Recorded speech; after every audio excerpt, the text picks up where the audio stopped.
Okay, this is Ezekiel's shamrock, and it needs to be repotted for obvious reasons. This is normally not why plants need repotted, but the pot is finished. So we're just going to break up the root ball. We'll put the soil here, and any plant parts we're going to put over here. So here's a shamrock piece. You can see the root by my thumbnail, and you can see the top of a plant starting to grow out by my index finger, and so that will grow, and so that's what we'll repot and replant. There'll be a lot of them in here. We're just gonna drop it, let some of the soil come off, and as we do that, the plant pieces, we can just pick those up. And when you get one like this, we can just gently take out each portion apart, like that. I never realized they looked so much like pine cones. Yeah, they're cute. I wonder. So we have one from that one piece. 1, 2, 3, 4, 5. Some of them, they look like they may have a little damage. If you think they're diseased, you can throw them away. You normally want to just plant the real good, healthy ones. It looks like we're going to have close to 100 of them in here. I had it in the greenhouse all summer last year, and it grew beautifully. It's gone dormant in the winter. There's still a few green leaves, but it's basically dormant. Anyway, we can take it carefully apart like this, or when you're dividing plants, sometimes you can get aggressive and just get to work. Plants are tough. Let the dirt fall through your fingers.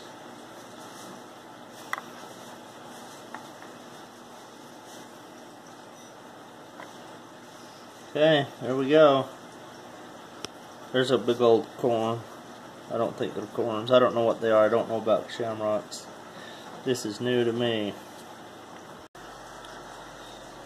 Okay, we have a mystery plant here. It's very similar to the shamrock. I think it is another shamrock. It's totally dormant. Possibility it's dead, but we're going to find out. Yeah, totally different species, but the plant looks very similar when it grows. But here's what we're dealing with, a little bulb type plant. So very different. But when it grew, it looked very similar. This is the shamrock with a leaf like this and a white flower. This one had a leaf that looked very similar to that, but it was purple on the inside of the leaf, and then it had a red flower. Very delightful. Well, you know, for all we know, this isn't a shamrock. Well, yeah, we're not sure. We just have some fun plants that we're playing with. So I'm just going to go through this and get all these bulbs out and replant them. Well, I'm glad it's alive. I'm replanting them for the same reason, because our pot has completely fallen apart. The sunshine has destroyed it.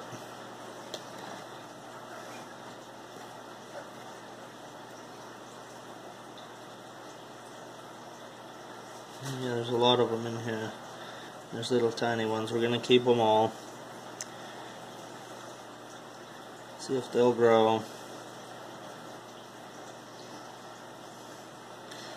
This one's been growing in this pot for 2 years.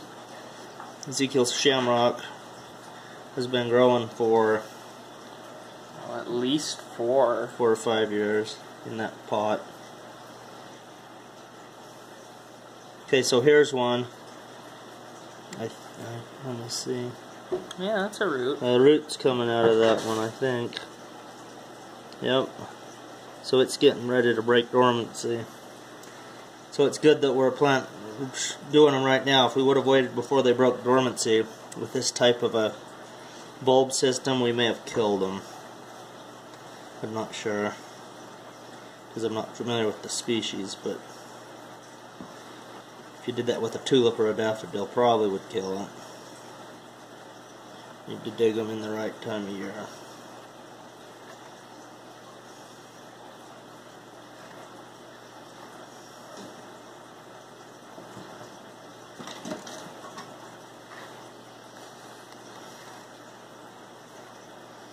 Okay, it looks like that's it. Maybe a few more in there, but they'll come up with the soil, I guess. that's good. And when you have old potting soil like this, sometimes it can have fungus and disease in it, bad things. But I just put it in a pan, pop it in the oven, and cook it for a few minutes.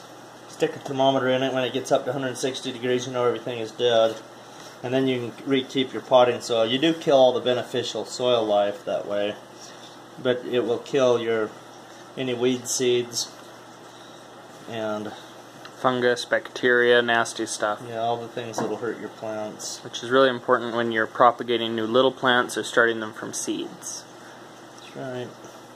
If you planted a big, mature plant, a lot of the time they'll just outcompete any little thing that's in the soil. The other thing you could do if you don't want to cook it, just put it in the compost. Mix it in with your compost. But I never like to throw good potting soil away. There's nothing wrong with it. I've recycled potting soil all my life.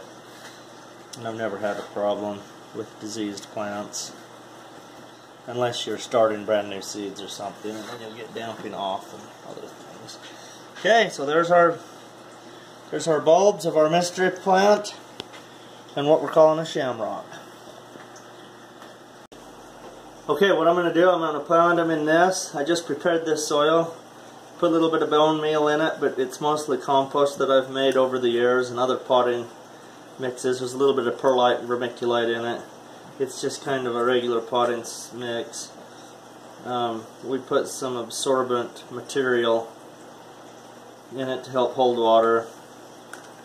And we're just going to plant a few. I'm going to plant these shamrocks, and I'll plant our mystery plant right here.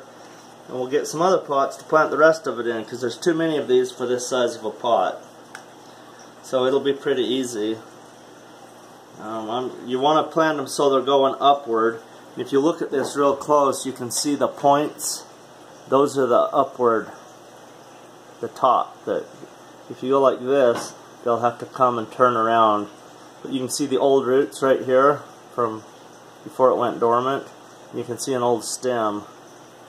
And so that helps you know which way is up. So it needs to go in the soil this way. You should do them in like a cool Celtic pattern, seeing as how they're like from the British Isles and all that. So I'm just going to make some holes in here. And I want them to be thick so that when they grow, they are growing, you know, pretty. I want to fill this pot up good. Because as soon as they go dormant next winter, if I feel like they're too thick, I can repot them. And do it again. So see if these are stuck together, I'm going to gently break that apart. I'll just put one in each one. Take that leaf off. It can be dormant for right now.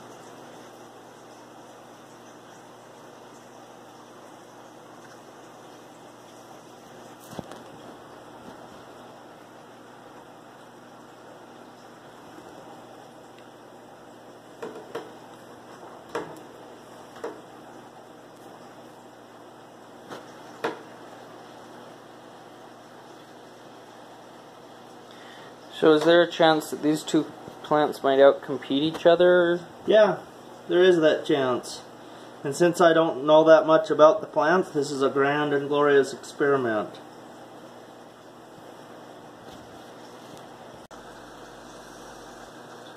So you're just going to leave them like that? They were exposed to the air when they were growing.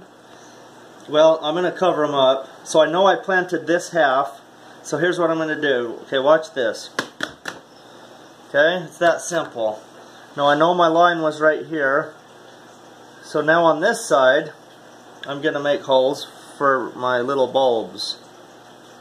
And my bulbs were deeper in the soil. When I took them out of the pot, they had established themselves about halfway through that soil. And the soil was about 4 inches thick. So I'm going to plant these about 2 inches deep. Because that's where they had established themselves in that soil. So I want to go to about the same depth.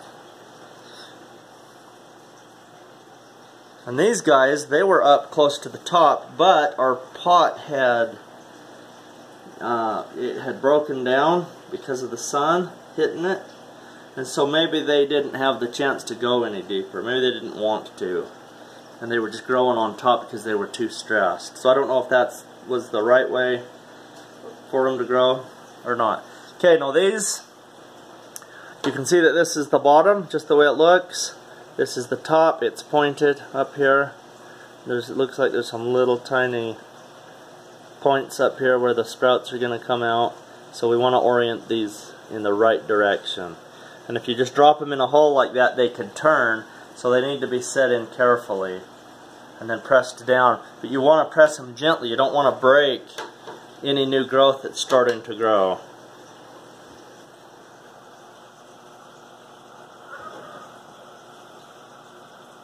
Sometimes it's hard to tell when they're covered with dirt where the bottom is, so take a minute and look at them.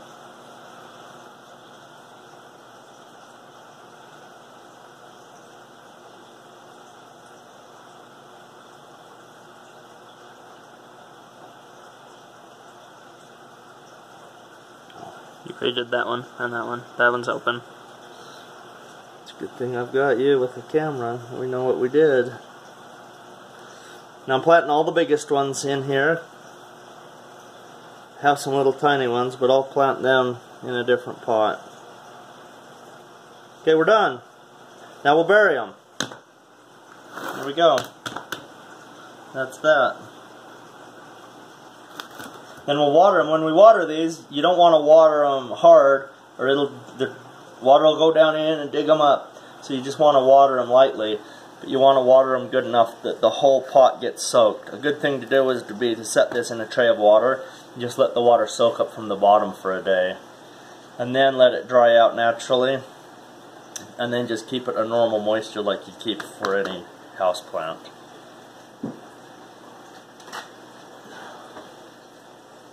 Awesome. Well, let's see how these do in a few weeks.